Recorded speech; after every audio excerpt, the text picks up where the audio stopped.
full story? Tell quickly? it. Tell it. Yes, quickly. Nuno? Go ahead. Okay. But thank you for having my back, Nuno. He knows I get distracted easily. I love how this is my fault somehow. So let me just tell you what happened.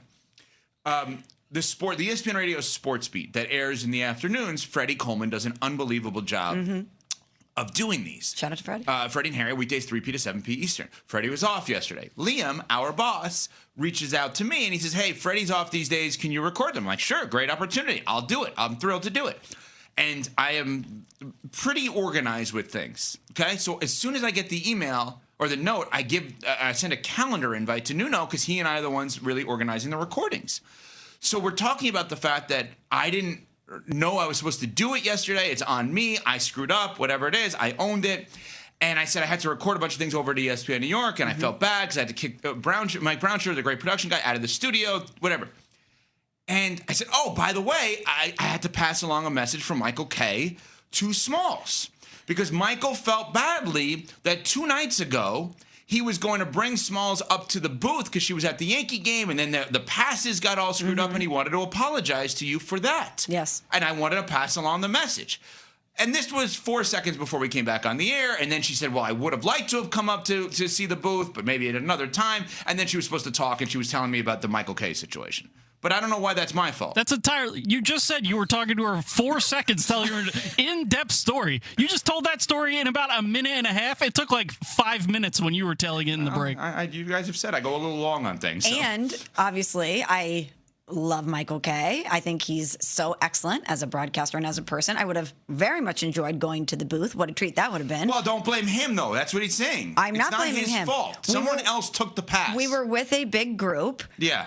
I have been lucky enough in my life to be in a broadcast booth before at a baseball stadium. Some of the people we were with don't often get afforded that opportunity, so I wanted to defer to them and give them the experience. But he felt like you may have felt like he squeezed you out of there. No, not at all. Okay. But here's the problem now. When you tell Michael that Smalls was fine, like I did tell Michael no big deal, like she enjoyed her time anyway, blah blah blah. Now he looks that as a slight at him, right? Because Michael Michael you're saying if she had an A time or an A plus time, it's an A plus time minus Michael. Correct. No, it should have been an A, and then the plus would have been Michael. I could have an A plus time. With Michael Kay. You can't really get that as a grade.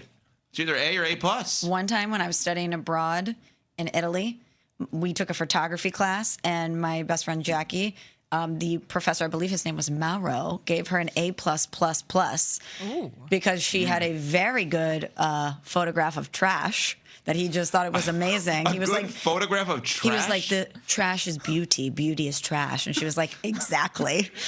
I'm sure that your Italian photography class really went a long way. Yeah. Well, she said to him at the end of the semester, she goes, you have to change this. The University of Illinois is not going to think this is a real grade. On that note, speaking of trash, we'll get to our hot mess in about 10 minutes. The trashiest teams over the last week in sports. Our buddy Jay Williams, ESPN basketball. Speaking of trash, the Philadelphia 76ers. Well, you just did it when I set it up with Jay Williams, and then you said speaking of trash. That could have come off horribly. Well, I didn't say speaking of trash, Pat. Jay Williams. That was Pat who said that, Jay. A guy who's been at your house That's at right. a party with gazillionaire CEO types that Pat did not realize he was with. Had a good time at that party. Unbelievable. It's a great time. Anyway. Jay Will, our guy, we love Jay Will. He, ESPN basketball analyst, he was on First Take yesterday and had this to say about Pat's team and Cam's team, the 76ers, and who they cannot win a title with. I just don't know if I believe at this stage of his career you can win a championship with Joel Embiid. I know he can give you bucket after bucket. I know some people can be frustrating at flopping and get to the free throw line. And I got into an argument with Wendy about hiding best players because you can make that case a little bit about Jalen Brunson. But I'm just telling you, SA and Cam, from watching schemes and NBA coaches and college coaches, you can hide guards with the amount of times they get rotated and how you can switch off of it. You can't hide bigs. Not when you play a faster style of basketball, when that big is centered in every pick and roll. And also with his feet, with the way he moves, look how the Knicks passed the ball around the perimeter last night. That thing moved with fervor. It had pace, because the more pace it had, the more you made Joel Embiid have to recover. So this is death by 1,000 cuts, because by the time you get to the end of a game, he's dead tired, y'all. That's why you saw Jalen Brunson attack it over and over and over and over. And I just don't know if you can win with having such an Achilles heel like that on the court. So good from Jay Will. I don't believe the 76ers can win a title with Joel Embiid. I believe a team could win a title with Joel Embiid. Why not them? Well, I just believe that the process went too far. I believe he doesn't understand the culture of winning. I didn't choose that word for a specific reason. I'm just saying a culture of winning. Mm-hmm. And I believe that, Courtney, you could put Joel Embiid on another team with a different franchise that treats him differently than Philly does, and he can win a championship. I don't think this partnership will get him there. Can you give any benefit of the doubt to the fact that they had just played a grueling Game 7 against the Celtics, I don't think to think that it won't be as about bad? The one game, though. But do you think if he goes to another organization, all of a sudden his health is going to change? Yeah. That you're going to consistently see a healthy Joel Embiid? That the yes. vulnerabilities in his game that Jay Will just outlined aren't going to be there? Yes, I do. No, They're not going to wear him down? Basketball health. I'm not appendectomy, obviously. Right. I'm talking about basketball health. Him coming back when he did and playing excellent. He's gutted it through a lot in his career. I'm just saying when it comes to Joel Embiid, we expect he's going to miss time because, unfortunately, he gets injured. So I don't know if another organization can change that, especially as he ages. I just don't like the conversation of how it became, wow, Joel Embiid has changed the complexion of the Celtics 76ers series when he returned. In those 3 games, he was excellent, to he has a bad game in Game 1.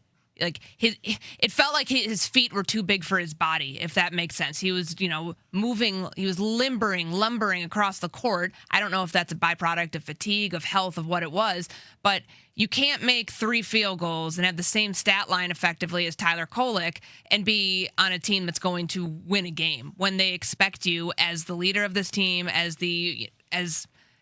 I guess you want to say like the pulse of this team in a lot of ways. Tyrese Maxey is the star of this team, but Joel Embiid is the heartbeat. You can't have that happen. I would like to chalk it up to that was just Game 1. We're not going to see the same Joel Embiid in Game 2, but to Jay Will's point, there's a history factor here that we cannot ignore of somebody who's never gotten beyond the conference semifinals in his career. I'd like to see that change. I don't want to write him off. I want to believe that Philly can get to the Eastern Conference Finals with him because they've never been there with him before. But I don't think that you can make a rash judgment like that after Game 1 because I don't think it's going to hold up tonight when they play. Yes, I agree with you in terms of the one game. I don't think Jay's doing that for the one game. I think Jay's talking about the totality of the partnership between Embiid and the Sixers, how I'm taking it, and saying he does not envision that partnership to work. It doesn't seem like the 76ers give him tough love ever. Like, you can't do this. You need to be that. Like, that's just not the nature of this partnership. I've been saying for years, I think it's in the best interest of all parties to separate at some point. Obviously, today wouldn't be that point, as Game 2 is tonight.